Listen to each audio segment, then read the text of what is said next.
morning, everyone. I'm making this vlog to make you aware about everything that you should know about the Bali trip. How do you go there? Which flight to take? What are certain? How can you make it as reasonable as possible? What are the sightseeing places that you need to see? So let's start with first. How do you reach there? So, which is the best season? We went in October, and October is the best season because one, it is a dry season, it is not wet. Also, it is much cooler than the other hot season. Remember, it is a tropical country, so it is going to be hot, it is going to be humid, but October by per se is the best season. Also, it is lesser crowd everywhere, anywhere you go. Also, your flight tickets are much cheaper than the rest of the months. So, people generally go during May, June, July, August. September, it starts to reduce. So we went in the month of October. We went from the 9th of October, 11th of October till the 20th. So ideally, you should do a 9-day complete trip. That is the minimum time. There's lots to see there. What I did was first make your incognito mode on your phone or your laptop so that when you start to search for flight tickets, otherwise it will maintain it in their cookies. Then you can search for Skyscanner and Google and find out which are the best flights. If you go into November, immediately we had started seeing that the flight tickets had gone by to 45,000. What we went through was around 32,000 per person for a round trip. We went by the Vietjet flight, which you see on YouTube that there are a lot of negative remarks about this particular flight. But I would say it was a pretty decent flight. I wouldn't say it was a great flight or it was a luxury flight. It is a budget flight. Remember that. But it took us reasonably well.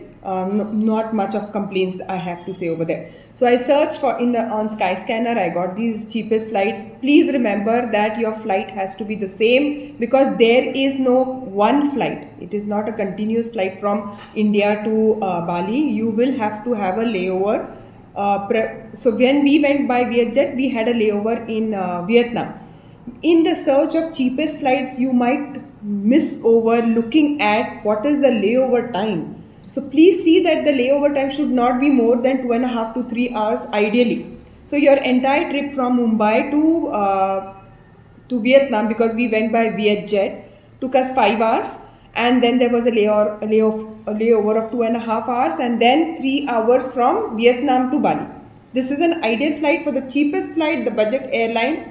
So it will take 5, 6, 7, 8, 9, 10, 11 hours is the maximum time for the entire trip, which is pretty fairly good enough because even the expensive flights are also taking as much time. So please remember one thing, that the entire flight should not be more than 10, 11 hours. Second, it should be the same flight because your PNR number should be the same. So if you are flying from Mumbai to Ho Chi Minh Airport, that is in Vietnam, from there, your PNR number, this PNR number and the PNR number of the next connecting flight from Vietnam to Bali should be the same. Otherwise, you will need a visa for Vietnam. Even if you fly from Singapore, if you're Singapore, you have a layover Singapore, and if it's a different flight, if your PNR number is different, you will have to get a visa. Otherwise, Singapore will send you back. There are so many times that people have done this mistake. So please remember, same flight and same PNR number. So in Vietnam, Vietjet, there is no PNR number. They say it as a booking reference, which is the same. So please see that the booking reference is the same for both the flights, the flight that you take and the connecting flight. If you go from Delhi or Bangalore, I think there are direct flights, but then you'll have to fly from there. So talking about Vietjet, so our flight was delayed. We took, generally this flight is at 12:40 a.m. from Mumbai, and it was delayed by 1.5 hours. That was the only that was the only problem that we suffered. Otherwise, it was pretty good. But we were now skeptical that will we miss out on the connecting flight. Now, when you do it on Skyscanner, it shows that you can take a baggage. Now this is also very, very important. Your baggage, they'll allow you only 7 kg cabin baggage because this is a budget airline. You can check, if you want to have check-in baggage, then the flight tickets go much higher. We went through Google and we got through booking.com, we got a 7 kg cabin and a carry on backpack, which you can put it under the seat in the front. Now, this can maybe be made an issue by Vietjet at Mumbai also and at Vietnam also. We were held up at Vietnam by one of the officers at Ho Chi Minh Airport. The flight attendants or the authorities over there are very uncooperative. In fact, so much so that I have decided that I do not want to ever go and see Vietnam. But that's my personal view because they tried to give us trouble. They're not friendly. They have a very different opinion about us, despite there is a belief that they do look up at Chhatrapati Shivaji Maharaj because they did follow the guerrilla warfare. But I didn't have a great experience. So 7 kgs is what you should carry. If you have a backpack, then it should just be a small purse or something because they could make an issue about it. But I carried a 7 kgs bag, which was in cabin bag, and I carried a small backpack. They did try to give me trouble, but we went through it without any hassle. I mean, we tried to speak to them, uh, and then they just let us go. So this is the first thing that you need to remember. Now, booking.com had allowed, but they will now try to oversee booking.com. They'll say that's the third part. But otherwise, Vietjet was okay. When from Mumbai to Ho Chi Minh, the flight was big, pretty big, in the sense leg space was pretty okay. But from Ho Chi Minh to Bali, the leg space was reduced. So if you're a tall person, it will be a little uncomfortable. We spent about 31 to 32,000 round trip. We landed at Bali. So certain things that you have to remember is I took an online visa, which is much better because the lines there are very big.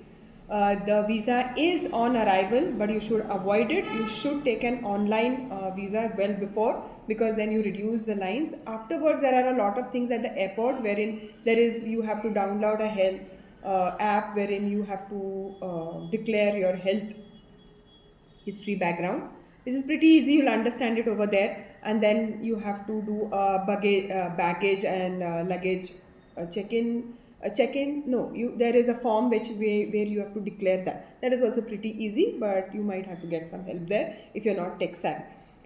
So we had already downloaded this app, that is Gojek, or apps, like Uber, because Uber is pretty expensive there. There are other local taxis also, but if they do not use meter, then they become expensive. About the SIM, one of us took a SIM, so that the advantages of taking a SIM are that you can call locally pretty easy.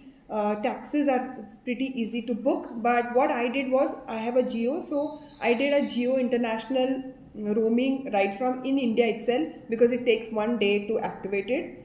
Also, there are different packs. See, I took the 1102 wala pack, which also enables me Wi-Fi calling and gives me minimum data.